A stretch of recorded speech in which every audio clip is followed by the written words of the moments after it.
with you.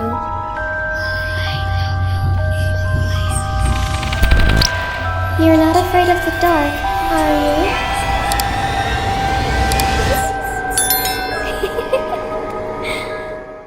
Hi, Assalamualaikum semua orang. Khabar Nasim here. I hope you are in a good mood today because it's a good day to have a good day. So, kabar hari ni macam dalam hutan dah kan. So, hari ni kami ada satu kisah seram yang mungkin agak biasa ya berlaku dalam kalangan masyarakat kita, which is masyarakat Melayu. Dan kali ni kita dengar sendiri kisah ni daripada salah seorang subscriber kami yang kita bagi nama Ikin, bukan nama sebenar. Dan kisah ni berlaku dekat mak Ikin dan pada ketika tu Ikin belum lagi lahir lah. So, benda ni berlaku di awal perkahwinan mak dan ayah Ikin. So, sebelum kita mulakan kisah seram ni, jom kita baca doa dulu, mohon perlindungan dari Allah dari gangguan-gangguan syaitan. A'udzubillahi minasyaitonirrajim. Bismillahirrahmanirrahim. Rabbi a'udzubika min hamazati syayatin wa a'udzubika rabbi an yahdurun. Wahai Tuhanku, aku berlindung kepadamu daripada bisikan-bisikan syaitan dan aku berlindung juga kepadamu wahai Tuhanku daripada kedatangan mereka kepadaku. Amin ya rabbal alamin. So, masa ni Mak Ikin menetap dekat Kelantan lebih kurang setahun dua macam tu. So, Mak Ikin ni sebenarnya orang KL, duduk kat Kuala Lumpur. Tapi selepas dia berkahwin dengan ayah Ikin, dia menetap di Kelantan bersama dengan suami dia. Dia ikut suami dia lah. So, waktu dia mula-mula kahwin tu, suami dia ada sewa satu tapak kedai kat situ. Dulu kedai tu kedai macam jual barang-barang runcit macam tu lah, tapi tak jadi jual kat situ. Macam bankrupt lah kan. Jadi owner kat situ sewa ataupun jual lah tanah kat situ. Kata apa, premise dekat situ. Jadi ayah Ikin waktu tu sewa premise tu dan buka restoran. So kamu rasa korang dah tahulah restoran apa dia buka sebab dekat title bawah ni pun kamu dah tulis kan. Yes, dia buka restoran Tom Yum dekat area Tanah Merah. So area location situ je lah. Kamu tak boleh nak bagi tahu location yang sebenar sebab restoran tu masih beroperasi. Dan Ikin pun minta dirahsiakan. Jadi alkisahnya, Mak Ikin ni, dia jenis yang susah nak percaya gangguan-gangguan jin, gangguan makhluk halus. Sebab tak pernah terjadi dekat dia and tak pernah terjadi dekat family dia. Sampailah satu hari ni, ada satu kejadian yang seram berlaku depan mata dia sendiri. Dan benda tu berlaku dekat restoran suami dia. Jadi waktu awal perkahwinan mereka ni, suami isteri ni, mak dan ayah Ikin ni lah yang berusaha lah untuk menjalankan perniagaan restoran dekat situ sampai berjaya lah, boleh dikatakan berjaya. Restoran dia cantik, meriah dengan macam-macam lampu warna-warni ala macam restoran Tom Yum yang biasa kita tengok tu kan. And kedai tu pun luas besar. Macam biasalah menu-menu dia ikan siakap, ada seafood, tom yum, goreng-gorengan. Tapi bukan restoran dia seorang je yang ada dekat situ guys. Restoran dia ni selalu je penuh dan dia start buka pukul 12.30 hari sampailah malam. Sampailah ada satu hari ni kan, waktu tu hari Jumaat. Mak Ikin ni dia start perasan yang sales restoran tu makin berkurang. Tapi masa tu tak syak apa-apa lagi lah sebab rasa macam yelah, berniaga ni kan ada naik turun dia kan. Tapi seminggu tu sales diorang drop gila-gila. Pernah sekali tu hari Sabtu tau, dia buka dari tengah hari sampai malam tapi sales hanya capai RM200 sahaja. Tak pernah-pernah lagi dalam rekod restoran tu sales macam tu. So Mak Ikin ni dah start risau dengan bisnes suami dia ni kan. So suami dia adalah borak-borak dengan owner kedai-kedai area situ kan. Kamu cakap bukan restoran suami dia je ada dekat situ kan, ada beberapa restoran juga dekat area situ. Dalam banyak-banyak kedai yang dia pernah borak, pernah bertegur siapa, ada satu kedai ni je yang dia tak pernah bertegur, which is restoran belakang dia. Lepas tu masa sembang-sembang dengan kedai lain tu, ayah Ikin ni tanyalah, sejak menjak ni sendu kan orang datang? Dalam bahasa Kelantan lah, kamu tak kerti nak wayak tu kan. Tiba-tiba pakcik kedai lain tu dia kata, Aku ingat kau tutup restoran. Lepas tu suami dia kata lah, taklah, seminggu ni buka je. Lepas tu pakcik tu jawab, dah ya ke? Aku tengok restoran kau tu macam tutup je. Baru nak tanya pergi mana. And then ayah Ikin ni macam terdiam kejap. Tiba-tiba dia terlintas, ke kedai aku ni ada orang buat? Means macam kena buatan orang ke kan? Dari situlah ayah Ikin ni macam dah dapat agak lah. Tapi tak adalah nak tunding jari kat siapa-siapa kan yang menghantar benda ni, kan jatuh fitnah pula. So waktu ni ayah Ikin tak cerita lagi dekat Mak Ikin dan biarkan restoran tu beroperasi macam biasa walaupun tak ada orang je. So ada satu petang tu Mak Ikin ni ajak jiran sebelah rumah datang makan malam waktu tu. Ajak satu family lah. Jadi jiran dia dengan satu family datang ke restoran malam tu. And yes, hanya ada keluarga jiran dia tu je dekat situ. Customer lain memang tak ada pun. Habis makan jiran dia, balik je satu family muntah cerit-berit. Semua sakit perut. Lepas tu jiran dia ni salahkanlah restoran tu kan. Sebab itu benda last yang diorang pergi dan makan. Jadi Mak Ikin macam pelik lah. Tak pernah-pernah lagi customer komplain cerit-berit, sakit perut lepas makan kat restoran ni. Ni kali pertama dia dengar komplain macam ni. Jadi Mak Ikin ni terus pergi cek dapur. Dia tanya semua pekerja yang memasak. Tengah cek-cek kat dapur, tiba-tiba Mak Ikin ni rasa macam ada benda melintas. Macam warna hitam melintas dekat dapur tu. Tapi tak ada sesiapa pun kat situ. So mak dia buat duit je lah. And teruskan periksa makanan-makanan dekat dapur tu. And everything was okay. Dah lah banyak food wasted sebab customer tak ramai kan. Keesokan harinya, waktu diorang nak buka restoran pagi-pagi tu, time tu pukul 11 pagi macam tu, semua pekerja termasuklah mak dan ayah Ikin ni terkejut sebab restoran tu bersepah gila waktu diorang mula-mula nak masuk kerja pagi tu kan. Kerusi semua terbalik-balik weh. Seolah-olah macam ada berlaku rompakan dekat restoran tu malam tadi. Cepat-cepatlah diorang ni cek barang dapur apa semua dan tak ada benda yang hilang. Duit pun memang dah keluarkan daripada cashier malam sebelum diorang tutup kedai tu. Tiba-tiba ada seorang lelaki, pekerja lelaki dekat situ, dia menjerit, "Sini, sini." Rupanya korang dia jumpa sesuatu. Korang tahu tak apa yang dia jumpa tu? Ada bungkusan kain, dalam tu ada tanah dan gambar suami isteri owner kedai ni, which is mak dan ayah Ikin. Waktu ni dah meremang dah Mak Ikin. Tak sangka yang dia tengah berdepan dengan situasi yang selama ni dengar cerita orang kan. Dia tak percaya. Memang tak percaya langsung. Lepas tu dia tanya suami dia banyak kali tau, "Ni santau ke? Kita kena sihir ke ni? Kena buatan orang ke ni?" Ya Allah. Lepas tu suami dia bukalah cerita. Sebab selama ni ayah Ikin ni diam, tak nak bagi isteri dia fikir bukan-bukan, fikir banyak-banyak kan. Yelah, siapa je yang runsing dalam bisnes tu, the only punca rezeki dorang satu family ni. Dah lah dalam setahun dua baru kahwin kan. Lepas tu kena aniaya macam ni sampai customer tak datang, sales drop, nak kena bayar gaji pekerja lagi. Korang bayangkan betapa runsingnya mereka waktu ni. So suami dia buka cerita, dia ceritalah pasal pakcik kedai depan tu kan, yang pakcik tu tak nampak pun restoran kita ni buka. Dia ingatkan tutup seminggu. Lepas je ayah Ikin ni cakap pasal benda tu, tiba-tiba pekerja-pekerja lain macam bersuara kan, "Bos, saya setiap kali balik kerja mesti sakit badan, lenguh-lenguh dan ada yang sampai demam tau. Setiap kali diorang balik daripada kerja." Lepas tu ayah Ikin ni pun ada kata juga, "Saya pun sejak-sejak ni malas je nak pergi restoran. Rasa nak tidur je." So ada seorang pekerja dekat situ recommend lah diorang ni untuk jumpa ustaz. Mak dengan ayah Ikin ni memang tak ada langsung kenalan ustaz yang diorang tahu, yang boleh merawat sihir apa semua ni. Jadi salah seorang pekerja dekat situlah dia ni yang panggil ustaz yang dia kenal. So ustaz tu kata boleh dia akan sampai hari Selasa, which is 2 hari selepas kejadian tu. So diorang pun tutup lah kedai tu sejak dah suspek memang restoran ni kena buatan orang tu kan. Tunggu sampai ustaz tu datang je lah. Sampai je ustaz tu, dia terus angguk sambil pandang sekeliling restoran. Dia teruskan berjalan, tengok kiri, kanan, atas, bawah restoran tu. Lepas tu dia suruh sediakan macam-macam jenis bunga lah dia minta.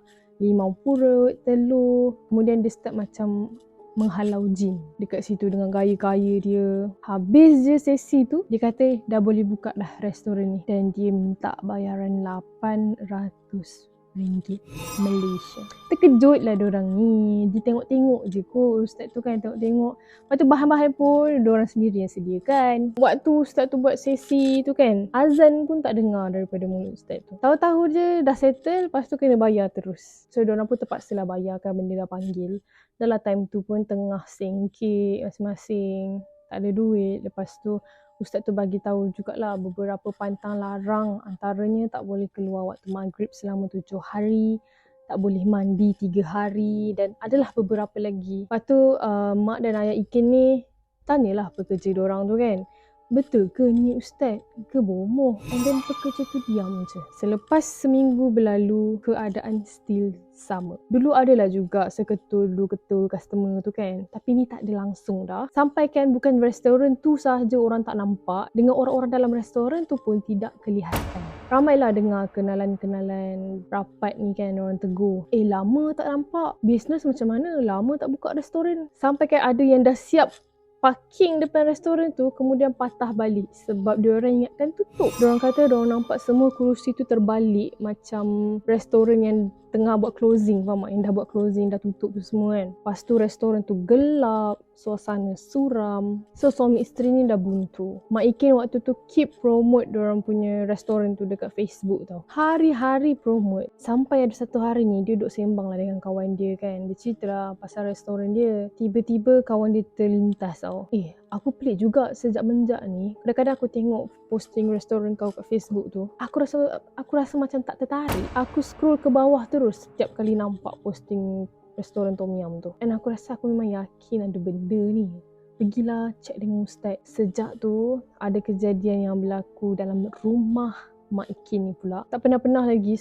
Selama ni macam benda tu habis kat kedai restoran kan. And then balik dia efek kat badan, rasa penat, rasa malas nak pergi kerja. Tapi sekarang ni dah mula start gangguan ke rumah diorang. So ada satu malam tu Mak Ikin tengah mandi, tiba-tiba dengar suami dia macam panggil dia. So dia jawab lah, ya. Lepas tu suami dia diam je. Habis je mandi, dia tanyalah suami dia, kenapa panggil tadi? Lepas tu suami dia kata, mana ada panggil? So Mak Ikin macam, salah dengar kot tadi. Dia cakap dalam hati kan, malam nak tidur tu dia ada mimpi satu benda yang pelik, which is dalam mimpi tu ada seorang nenek datang dekat dia. Nenek tu badan bungkuk, muka dia tua sangat, baju dia lusuh dan dia berkata something dekat Mak Ikin ni, which is tutup macam tu.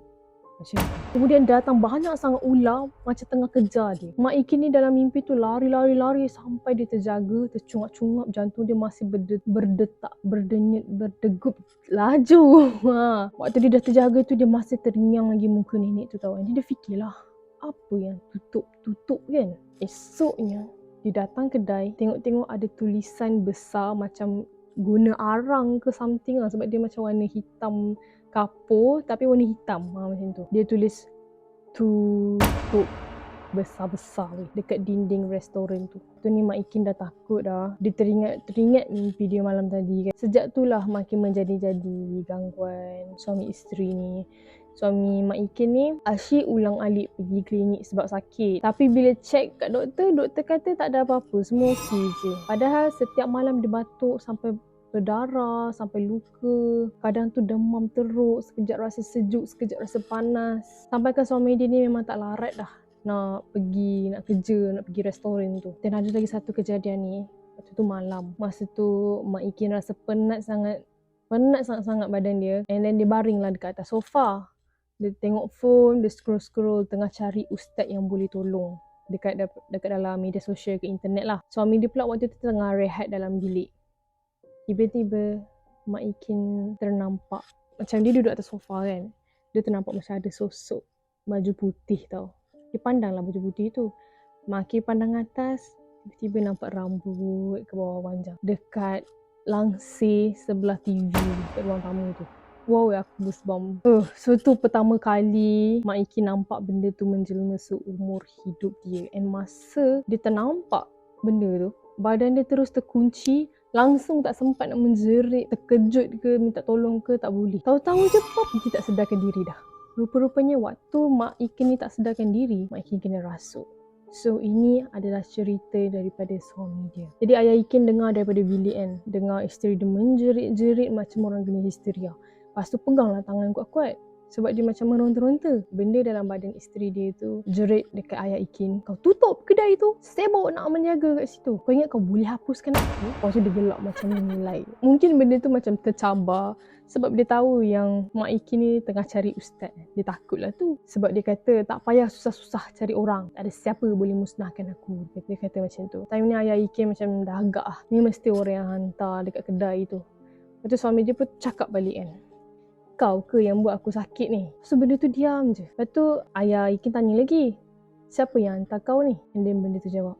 Tutup je lah kedai kau tu. Sibuk nak tahu. Time ni ayah Ikin terus call family. And then ada abang je. Abang kepada pakcik Ikin lah kan. Dia kuat agama sikit lah. Dia tahu bab-bab ni. Datang-datang je dia terus azan setiap penjuru dalam rumah tu.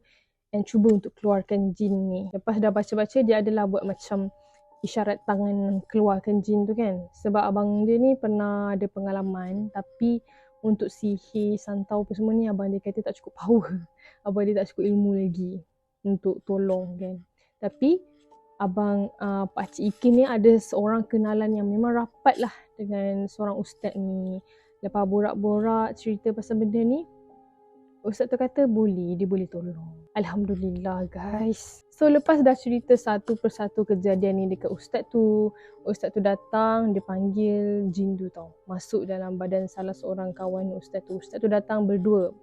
Jadi kawan dia tu macam jadi perantaraan lah untuk berkomunikasi dengan jin itu. Jadi time ni lah Mak Ikin buka telinga besar-besar sebab dia nak tahu siapa sebenarnya yang hantar benda ni kan. So ustaz tu pun tanya, siapa hantar kau? Dia tak nak jawab tau. Sampai ustaz ni terpaksa sakitkan dia. Sampai dia jerit, menangis. Dia kata, tuan aku bomoh. Isteri dia suruh aku kacau diorang ni. Sebab ramai orang datang dekat kedai dia. Kedai belakang sikit je orang. Tapi itulah apa yang jin ni cakap kan. Kita tak boleh dengar 100% kan. Kadang-kadang dia tipu untuk melagakan sama manusia. Sama lah macam manusia juga. Kadang bercakap benar, kadang menipu. Lepas tu ustaz tu pun macam ceramah jin tu. Sebab dia jin kafe sebenarnya. Dia kata dia dari Siam. Ustaz tu tanya, kau ke yang buat tuan kedai ni sakit? And dia jawab, iyalah, aku duduk dalam perut dia tu supaya dia tak datang kerja. Biar lingkup bisnes dia. Lepas tu ustaz tu tanya, yang tulisan tutup tu kau buat juga ke? Tu yang lain. Rupanya bukan satu dia hantar. Banyak jin yang dihantar untuk melingkupkan bisnes orang, untuk menganiaya orang. Punyalah dengki, tahap dengki manusia tu, na'udzubillah guys. So ustaz tu pun selesaikan jugalah malam tu. Dia selesaikan dengan jin tu apa semua. And then dia ada spray ayat Yasin dengan bacaan-bacaan lain juga. Dia spray-spray kat dinding, kat sudut-sudut, macam pagar lah restoran tu. And then ustaz tu kata, balutan kain yang salah seorang pekerja diorang jumpa, itu dalam tu kan ada tanah kan. Tanah tu adalah tanah dari tanah perkuburan. So ini ibarat macam santau angin macam tu lah. Lepas tu diorang pun baca Yasin dengan pekerja-pekerja dekat situ dalam restoran tu. Dan keesokan harinya Mak Ikin macam panas lah dengan restoran belakang tu kan. Rupanya restoran belakang tu restoran Tom Yum. Dah lama dah restoran tu beroperasi kat situ. Tapi tak nampak macam restoran Tom Yum, faham tak? Bukannya lip-lap. Macam restoran kedai makan biasa macam tu. Disebabkan diorang ni memang tak pernah bertegur sapa langsung. Jadi Mak Ikin tak tahu siapa owner dekat situ. And then Mak Ikin ni macam nak tengok-tengok lah juga dalam restoran tu kan, siapa owner kan. And then nampak ada seorang makcik ni. Muka dia garang. And then dia macam pasam je pandang muka Mak Ikin ni. Tapi yelah Mak Ikin tak adalah nak tuduh kan. Sebab kata-kata jin pun tak boleh nak percaya sangat. Cuma dia berwaspada je lah sejak tu. Dan Alhamdulillah slow pelanggan dah mula datang ke kedai dorang. Kedai dah mula busy sikit lah daripada sebelum ni. And dorang selalu buat pendinding kat restoran tu. Takut benda tu hantar balik kan. And Mak Ikin ada cakap jugalah, lepas kena benda macam ni, dia rasa macam makin dekat lagi dengan Allah. Sebab sepanjang dia diuji dengan benda ni, dia banyak berzikir, minta perlindungan dari Allah. Sebab dia cakap bila dah susah barulah nak ingat Allah kan.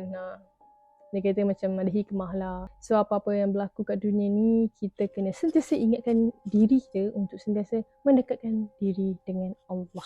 So sampai situ je lah pengalaman yang dikongsikan oleh Ikin yang berlaku dekat mak bapak dia sendiri. Waktu ni Ikin belum lahir lagi ya. So Ya, ini apa yang diceritakan oleh mak ayah dia lah. So, korang rasa macam mana? Korang pernah tak ada pengalaman kedai mak ayah korang ataupun kedai korang sendiri yang kena buatan orang? Boleh share pengalaman korang dekat kamarinawork29@gmail.com. So, Kak rasa itu sajalah video untuk hari ni. Thank you Ikin sebab sudi berkongsi cerita ni dengan kita orang. And thank you untuk video ni sampai habis. For those who are new to my channel, don't forget to hit the subscribe button below and turn on the notification bell so that you will not miss any video that I post. See you in my next video. Bye bye!